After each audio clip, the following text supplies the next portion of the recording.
네, 안녕하십니까. 2023년 10월 10일 마감 시장 안내드리겠습니다. 오늘은 로봇 관련주들 얘기를 좀 하겠습니다. 자, 로봇 관련주들을 2022년, 2021년 초반부터 좀 관심 있게 봤습니다. 로봇 쪽, 그리고 우주 관련주, 그 다음에 드론 관련주, 증강현실 관련주, 이런 아이들이 같이 좀 움직였습니다. 증강현실 관련주들이 굉장히 좀 급등을 했었죠. 네, 당시에 여러 가지 테마가 만들어지면서 엄청난 급등을 하고, 인소프트도 그때 이제 엄청 상승을 했었습니다. 이제 가상 공간에서 나온 캐릭터들이 예를 들어서 코인 시장에서 어떤 부동산 관련 이제 보이지도 않는 정말 제가 주식하면서도 진짜 별의별 내용을 다 봤는데 가장 좀 충격적이었던 부분이 바로 이제 가상의 부동산이었습니다. 그러니까 도대체 어떻게 설명해야 되지? 도대체 어떻게 이거를 나는 도대체 어떻게 이거를 이해해야 될까라고 생각했던 게, 게임 공간에 있는 땅을 이제 산다라고 하면서 이제 그 관련된 코인이 무슨 코인이라는 코인이 있었습니다. 와, 전 별의별 게 다 나오는구나. 네. 어떻게 지금 우리가 가지고 있는 땅이 있는데 그 땅이 이제 게임 공간에서, 예를 들어서 NC소프트가 이제 게임을 만들었지 않겠습니까? 그럼 그 만든 게임에서 가상현실에서 굉장히 좀 중요한 요지가 있을 겁니다. 무슨 요새라든지 주요한 전투장이라든지 그런 곳을 땅을 사는 거죠. 돈을 주고. 그 땅이 이제 자기 땅인 거죠. 그게 무슨 정말 이상하다 해서, 근데 그 관련된 디지털랜드인가 무슨, 지금은 거의 굉장히 큰 손실을 받겠죠. 그 주요한 비트코인 외에 나머지 코인들이 굉장히 안 좋아졌으니까. 그러면서 이제 NC소프트에 있는 게임 캐릭터, 그 다음에 가상 현실, 그 NC소프트에 있는 땅, 이런 모든 것들이 복합적으로 작용되면서 아마 이 당시에 거의 코로나와 연결되면서 많이 올라갔던 부분도 없지 않아 있었을 겁니다. 그러면서 중간에 그 엄청난 사건도 있었죠. 예, 그때 오스템 임플란트 이제 횡령했던 사람이 장중에 갑자기 상한가 가는 NC소프트 모습이 보이면서 그때 단기 트레이딩을 했었다, 이런 얘기도 있었고요. 어쨌든 그러면서 당시에 이제 로봇, 증강현실, 우주 이런 종목들이 쭉 움직임을 줬는데, 현재로서는 우주도 다 망가졌고요. 그다음에 드론 쪽도 다 망가졌고, 그러면서 이제 로봇이 이제 살아남은 거죠. 예, 앞으로 그래도 총합 전체적으로 봤을 때는 로봇이다. 2차 전지와 로봇이 이제 살아남은 거죠.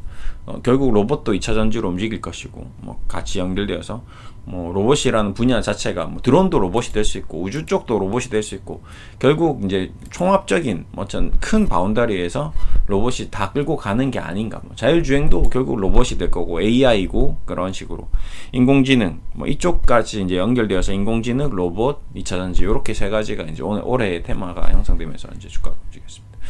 그런 과정에 이제 로봇주들을 저도 섹터 분류하고 봤는데, 일단 많이 올라간 거는 레인보우 로보틱스가 눈에 띄게 이제 압도적으로 좀 많이 올라갔죠. 예, 삼성이 지분 투자를 하면서 이제 이게 불씨가 된 것 같습니다. 이제 로봇 산업이 좋다는 거는 다들 인정하는 부분이고 이해했지만, 이거를 삼성이 선도적으로 삼성 바이오로직스처럼 바이오 산업을 육성하듯이 로봇 쪽도 육성하면서 투자가 들어가면서부터 거의 2, 3만 원짜리가 20만 원대까지 올라가는, 10배 튀어져버리는, 삼성 바이오로스가 10만 원짜리가 100만 원 가는 이런 모습과 거의 유사한 그런 패턴들을 계속 보였습니다. 그러면서 두산 로보틱스 또 상장하고, 예, 이런 과정에서 이제 그 관련돼서 이제 부품주들 중에 하나가 이제 SPG라는 감속 제어기 모터 관련해서, 얘도 실적으로 지금 현재 시가총액 7,500억인데 얘네들이 지금 찍어내는 영업이익이나 이익이나 제품이나 이런 거 봤을 때 이 되게 극소수거든요. 정말 작은 부분인데 이 테마가 엮이면서 실적으로 영업이익이 200억, 300억 밖에 안 되는 중소기업이 7천억까지 가는 기업을 토하고 있습니다. 이런 것들이 이제 나중에 실적으로 로봇 부품을 생산하더라도 이익이 그렇게 폭발적으로 성장을 못할 가능성은 없죠. 왜 그러냐면 우리나라 가게나 가정이나 로봇을 쓴다 하는 시간도 아주 오랜 먼 훗날의 얘기고, 지금 얘네들의 PR이 30배, 40배, 로보티즈 300배, 로보스타 80배, 유진노브 100배 이런 식으로 가는 것들이 실적으로 매출이 나오고 이익을 찍어버리면 안 나온다는 겁니다. 이게 한 3년, 4년, 5년 지나면 장기적으로 보고 투자를 하면 좋다라고 생각하고 이제 투자를 하는 경우가 있는데, 진짜 실적으로 그때 매출이 나와서 그 매출이 현실화됐을 때는 야, 이거 매출 이거밖에 안 나와라고 좀 약간 실망스러운 매물들이 나올 가능성도 좀 높다. 그다음에 3년, 4년이 지났는데도 로봇이 별로 활성화가 안 될 가능성이 높습니다. 그러니까 지금 로봇주는 어떤 테마와 어떤 투기 심리, 그다음에 세력들을 아니면 뭐 기관 투자자, 해치 펀드 매니저들 뭐 이런 전체적인 수급적인 요인들, 그다음에 내러티브 전략, 뭐 스토리텔링, 그러니까 주가를 만들어 가는 거죠, 기관 투자자들이. 근데 이제 이것들이 이제 재미가 없어지고 누군가가 엑시트 탈출하기 시작하고 출구 전략을 쓰기 시작하면, 우리나라 뭐 금리가 올라간 것처럼, 유동성이 빠져나간 것처럼 주시장의 어떤 그런 테마 흐름이 무너져 버리면 로봇주도 좀 조심해야 되는 업종 중에 하나입니다. 왜 그러냐면 지가 가지고 있는 본래 가치에 비해서, 앞으로 성장할 가치에 비해서 모든 걸 감안하더라도 너무 많이 올라가 버린 거죠. 그런 부분이 지금 가장 좀 문제가 되는 부분입니다.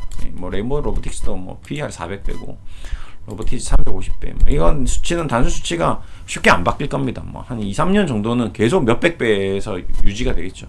그러다가 이제 좀 다른 업종 테마가 생긴다거나 뭔가 다른 변화가 생기거나 주시장에 새로운 모습이 보이면 또 이렇게 될 수. 뭐 네이버도 마찬가지입니다.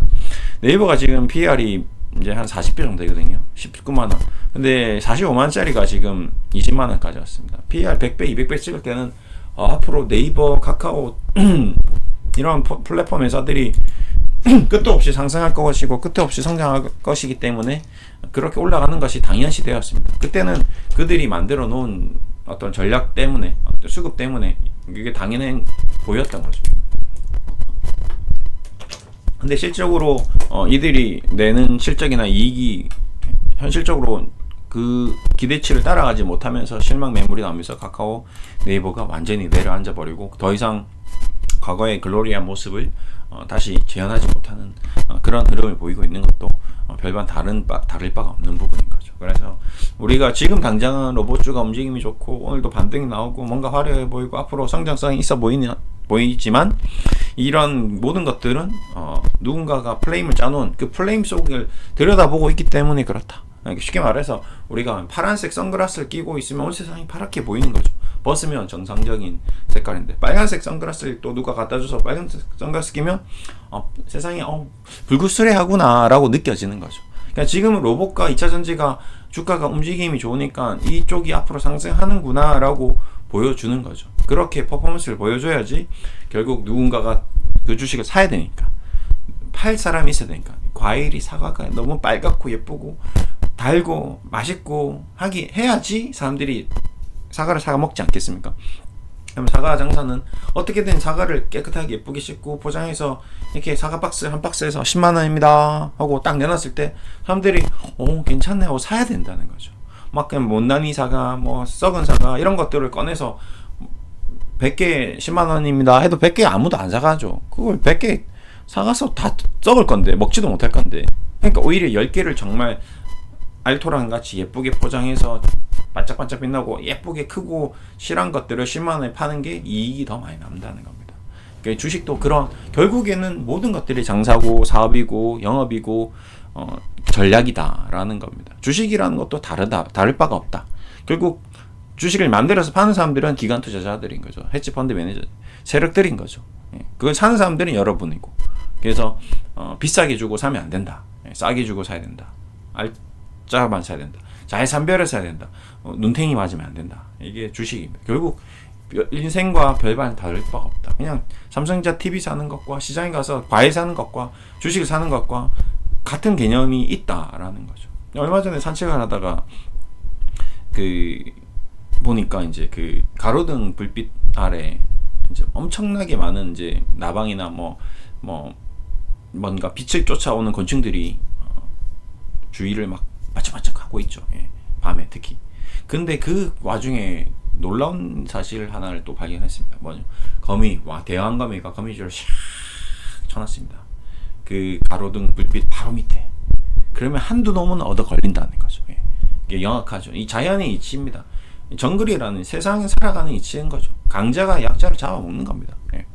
거미줄을 치놓은 거미는 그 나방, 그 팔랑팔랑 불빛이 쫓아오는 그 아이들을 잘 유심히 살펴서 어두컴컴한 곳에 거미를 치지 않고, 예를 들어서 바람이 분다든지 아니면 이동 통로라든지 그런 곳을 기가 막히게 거미들은 판단을 해서 거기다가 거미줄을 치는 거죠. 그래서 움직이는 거미들이 벌레들이 걸려들게 해요.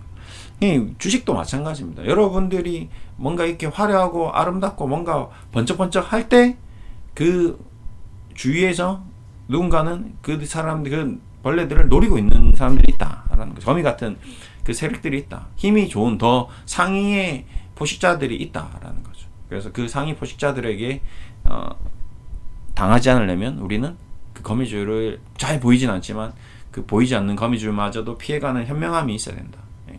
로봇이든 뭐 2차 전지든 우주든 앞으로 뭐 새로운 AI든 모든 산업군에 있어서 모든 주식에 있어서 그렇다라는 얘기를 좀 드리고 싶습니다. 그래서 저는 항상 뭐 매일매일 똑같은 얘기를 하지만 매일매일 각성해야 되는 거죠. 매일매일 체크를 해야 돼요. 왜 그러냐면 순간 언제 누가 갑자기 눈을 뜨고 있는데 코를 베어갈지 모르는 곳이 주시장이기 때문에 그렇죠. 매일 반복해도 또 내일 되면 또 깜빡하고 또 속을 수 있는 곳이 여기입니다. 예. 저도 마찬가지고요. 예. 오늘도 하루 힘든 시장 고생하셨습니다. 또 다음 주에 다음 주가 아니죠. 내일이죠. 아직 목요일이네. 오늘 옵션 만기 잘 뭐 마무리된 것 같고, 또 그 옵션 만기와 뭐 선물 옵션 뭐 이런 것들이 다 가지고 장난치는 뭐 오늘 외국인이 선물을 또 순매수를 또 강하게 당겼고 뭐 이런 것들이 또 이상 묘하게 주시장 흔드는 것들이 있습니다. 내일 또 시장이 갑자기 또 급락할 수도 있고요.